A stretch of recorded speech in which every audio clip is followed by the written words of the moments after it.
Living Translation, 2nd edition, published October 2007. Genesis, chapter 1. The account of creation. In the beginning, God created the heavens and the earth. The earth was formless and empty, and darkness covered the deep waters. And the Spirit of God was hovering over the surface of the waters.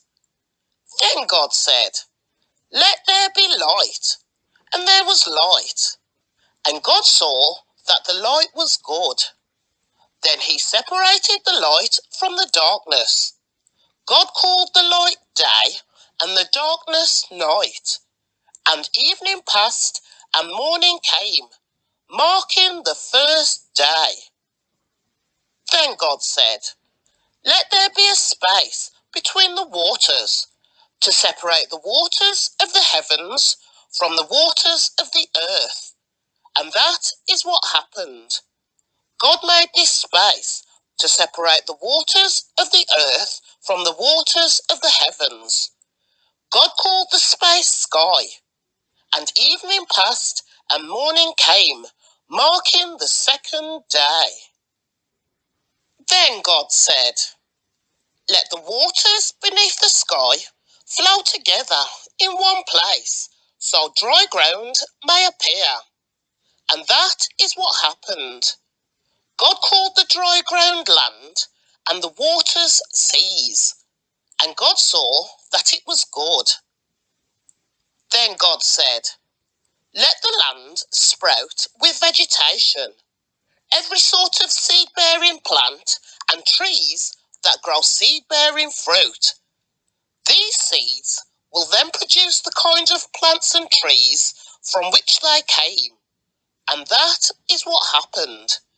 The land produced vegetation, all sorts of seed-bearing plants, and trees with seed-bearing fruit.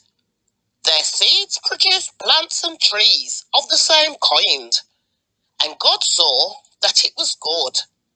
And evening passed, and morning came, marking the third day. Then God said, "Let lights appear in the sky, to separate the day from the night. Let them be signs to mark the seasons, days, and years. Let these lights in the sky shine down on the earth." And that is what happened. God made two great lights, the larger one to govern the day, and the smaller one to govern the night. He also made the stars. God set these lights in the sky to light the earth, to govern the day and night, and to separate the light from the darkness. And God saw that it was good. And evening passed, and morning came, marking the fourth day. Then God said, "Let the waters swarm with fish and other life. Let the skies be filled with birds of every kind." So God created great sea creatures, and every living thing that scurries and swarms in the water, and every sort of bird, each producing offspring of the same kind. And God saw that it was good. Then God blessed them, saying, "Be fruitful and multiply. Let the fish fill the seas, and let the birds multiply on the earth." And evening passed, and morning came, marking the fifth day. Then God said, "Let the earth produce every sort of animal, each producing offspring of the same kind, livestock, small animals that scurry along the ground, and wild animals." And that is what happened.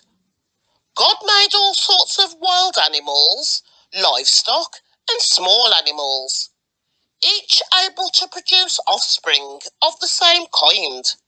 And God saw that it was good. Then God said, Let us make human beings in our image to be like us. They will reign over the fish in the sea, the birds in the sky, the livestock, all the wild animals on the earth, and the small animals that scurry along the ground. So God created human beings in his own image. In the image of God, he created them. Male and female, he created them. Then God blessed them and said, "Be fruitful and multiply. Fill the earth and govern it. Reign over the fish in the sea, the birds in the sky, and all the animals that scurry along the ground." Then God said, "Look, I have given you every seed-bearing plant throughout the earth, and all the fruit trees for your food. And I have given every green plant as food for all the wild animals, the birds in the sky, and the small animals that scurry along the ground, everything that has life." And that is what happened. Then God looked over all he had made, and he saw that it was very good. And evening passed, and morning came, marking the sixth day. Chapter 2. So the creation of the heavens and the earth and everything in them was completed. On the seventh day, God had finished his work of creation, so he rested from all his work. And God blessed the seventh day and declared it holy, because it was the day when he rested from all his work of creation. This is the account of the creation of the heavens and the earth. The man and woman in Eden. When the Lord God made the earth and the heavens, neither wild plants nor grains were growing on the earth, for the Lord God had not yet sent rain to water the earth, and there were no people to cultivate the soil. Instead, springs came up from the ground and watered all the land. Then the Lord God formed the man from the dust of the ground. He breathed the breath of life into the man's nostrils, and the man became a living person. Then the Lord God planted a garden in Eden in the east, and there he placed the man he had made. The Lord God made all sorts of trees grow up from the ground, trees that were beautiful and that produced delicious fruit. In the middle of the garden, he placed the tree of life and the tree of the knowledge of good and evil. A river flowed from the land of Eden, watering the garden and then dividing into 4 branches. The first branch, called the Pishon, flowed around the entire land of Havilah, where gold is found. The gold of that land is exceptionally pure. Aromatic resin and onyx stone are also found there. The second branch, called the Gihon, flowed around the entire land of Cush. The third branch, called the Tigris, flowed east of the land of Ashur. The fourth branch is called the Euphrates. The Lord God placed the man in the Garden of Eden to tend and watch over it. But the Lord God warned him, "You may freely eat the fruit of every tree in the garden, except the tree of the knowledge of good and evil. If you eat its fruit, you are sure to die."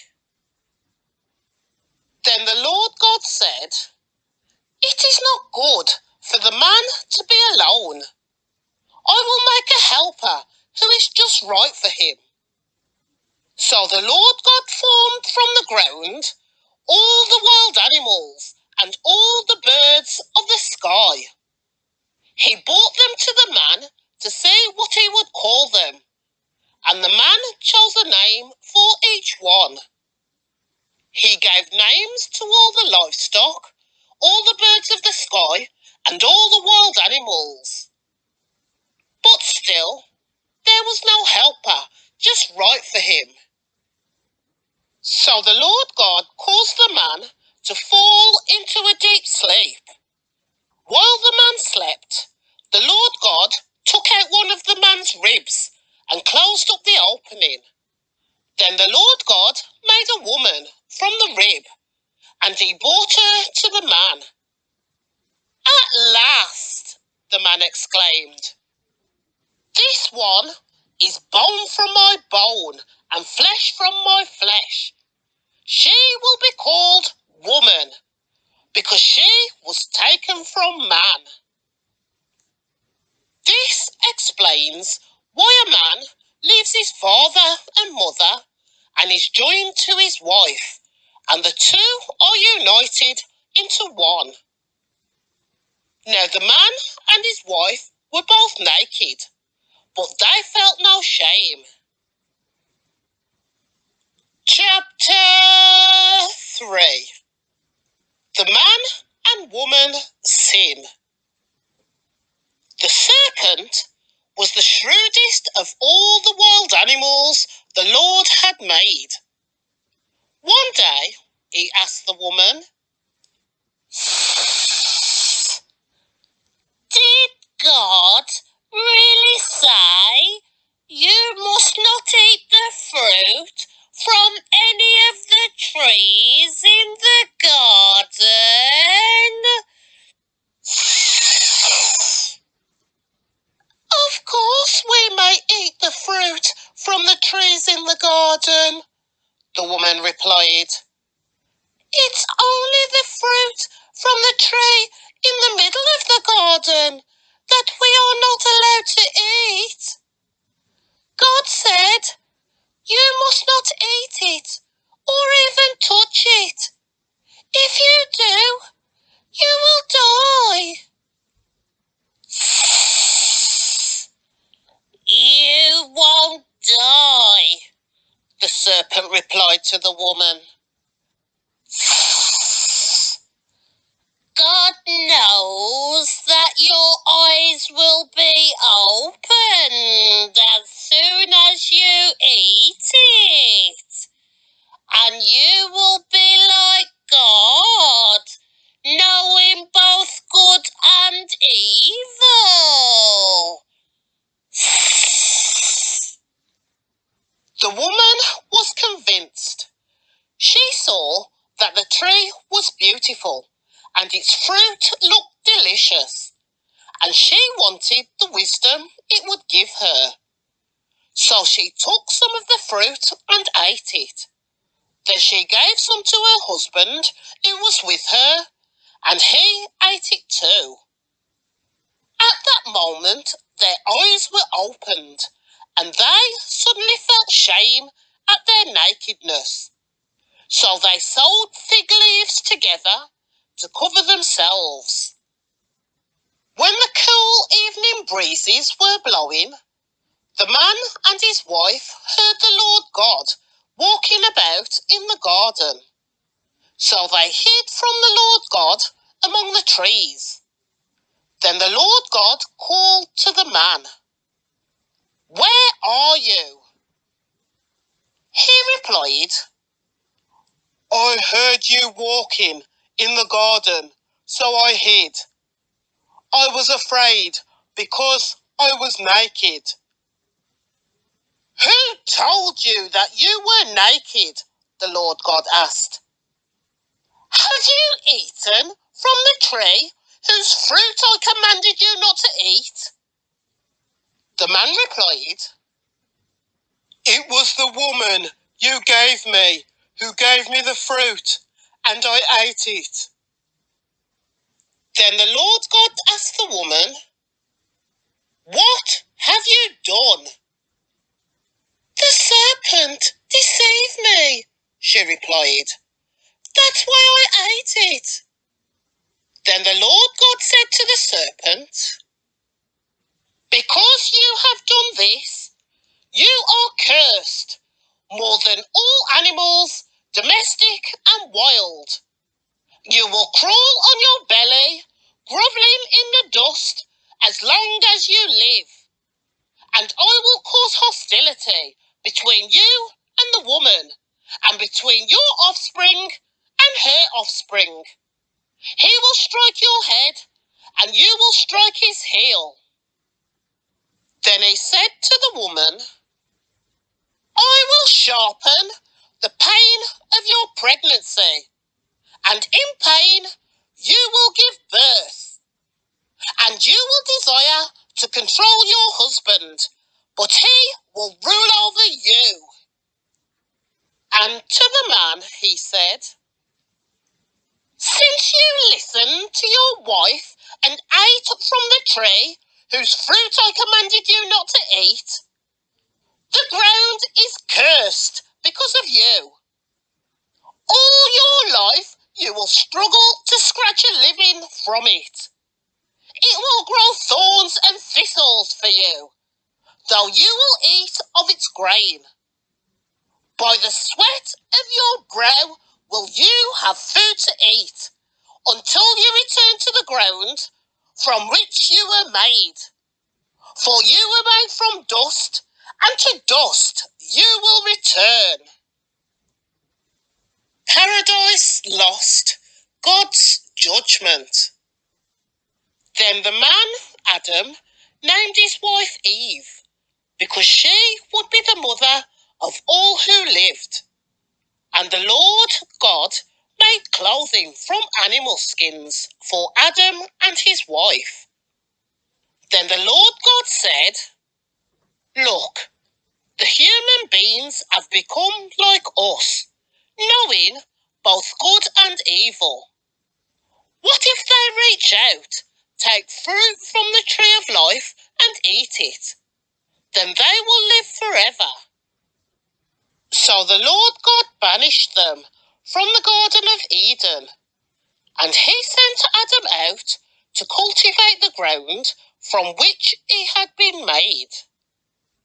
After sending them out, the Lord God stationed mighty cherubim to the east of the Garden of Eden, and he placed the flaming sword that flashed back and forth to guard the way to the tree of life.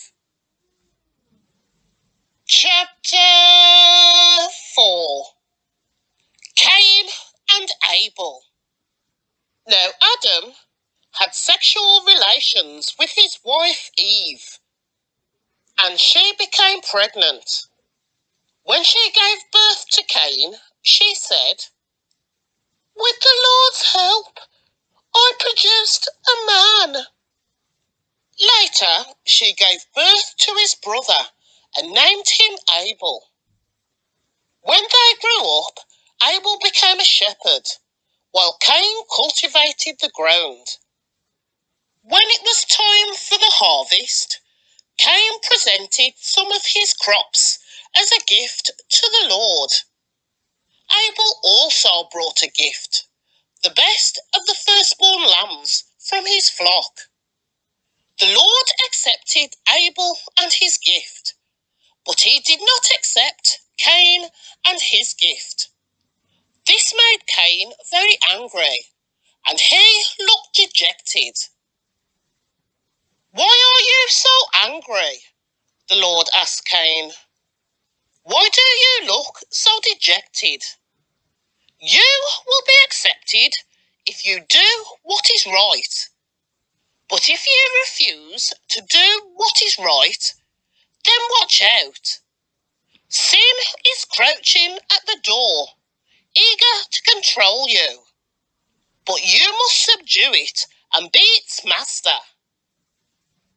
One day, Cain suggested to his brother, "Let's go fields. And while they were in the field, Cain attacked his brother Abel and killed him. Afterwards, the Lord asked Cain, "Where is your brother? Where is Abel?" "I don't know," Cain responded. "Am I my brother's keeper?" But the Lord said, "What have you done? Listen, your brother's blood cries out to me from the ground. Now you are cursed and banished from the ground, which has swallowed your brother's blood. No longer will the ground yield good crops for you, no matter how hard you work. From now on, you will be a homeless wanderer on the earth." Cain replied to the Lord, "My punishment is too great for me to bear. You have banished me from the land and from your presence. You have made me a homeless wanderer. Anyone who finds me will kill me." The Lord replied, "No, for I will give a sevenfold punishment to anyone who kills you." Then the Lord put a mark on Cain to warn anyone who might try to kill him. So Cain left the Lord's presence and settled in the land of Nod, east of Eden. The descendants of Cain. Cain had sexual relations with his wife, and she became pregnant and gave birth to Enoch. Then Cain founded a city, which he named Enoch, after his son. Enoch had a son named Irad. Irad became the father of Mehujael. Mehujael became the father of Methuselah. Methuselah became the father of Lamech. Lamech married 2 women. The first was named Adar, and the second was Zillah. Adar gave birth to Jabal, who was the first of those who raised livestock and live in tents. His brother's name was Jubal, the first of all who played the harp and flute. Lamech's other wife, Zillah, gave birth to a son named Tubal-Cain. He became an expert in forging tools of bronze and iron. Tubal-Cain had a sister named Naamah. One day, Lamech said to his wives, "Adar and Zillah, hear my voice. Listen to me, you wives of Lamech. I have killed a man who attacked me, a young man who wounded me. If someone who kills Cain is punished 7 times, then the one who kills me will be punished 77 times." The birth of Seth. Adam had sexual relations with his wife again, and she gave birth to another son. She named him Seth, for she said, "God has granted me another son in place of Abel, who Cain killed." When Seth grew up, he had a son and named him Enosh. At that time, people first began to worship the Lord by name. Chapter 5. The descendants of Adam. This is the written account of the descendants of Adam. When God created human beings, he made them to be like himself. He created them male and female, and he blessed them and called them human. When Adam was 130 years old, he became the father of a son who was just like him, in his very image. He named his son Seth. After the birth of Seth, Adam lived another 800 years, and he had other sons and daughters. Adam lived 930 years, and then he died. When Seth was 105 years old, he became the father of Enosh. After the birth of Enosh, Seth lived 807 years, and he had other sons and daughters. Seth lived 912 years, and then he died. When Enosh was 90 years old, he became the father of Kenan. After the birth of Kenan, Enosh lived another 815 years, and he had other sons and daughters. Enosh lived 905 years, and then he died. When Kenan was 70 years old, he became the father of Mahalalel. After the birth of Mahalalel, Kenan lived another 840 years, and he had other sons and daughters. Kenan lived 910 years, and then he died. When Mahalalel was 65 years old, he became the father of Jared. After the birth of Jared, Mahalalel lived another 830 years, and he had other sons and daughters. Mahalalel lived 895 years, and then he died. When Jared was 162 years old, he became the father of Enoch. After the birth of Enoch, Jared lived another 800 years, and he had other sons and daughters. Jared lived 962 years, and then he died. When Enoch was 65 years old, he became the father of Methuselah. After the birth of Methuselah, Enoch lived in close fellowship with God for another 300 years, and he had other sons and daughters. Enoch lived 365 years, walking in close fellowship with God. Then one day he disappeared because God took him. When Methuselah was 187 years old, he became the father of Lamech. After the birth of Lamech, Methuselah lived another 782 years, and he had other sons and daughters. Methuselah lived 969 years, and then he died. When Lamech was 182 years old, he became the father of a son. Lamech named his son Noah, for he said, "May he bring us relief from our work and the painful labour of farming this ground that the Lord has cursed." After the birth of Noah, Lamech lived another 595 years, and he had other sons and daughters.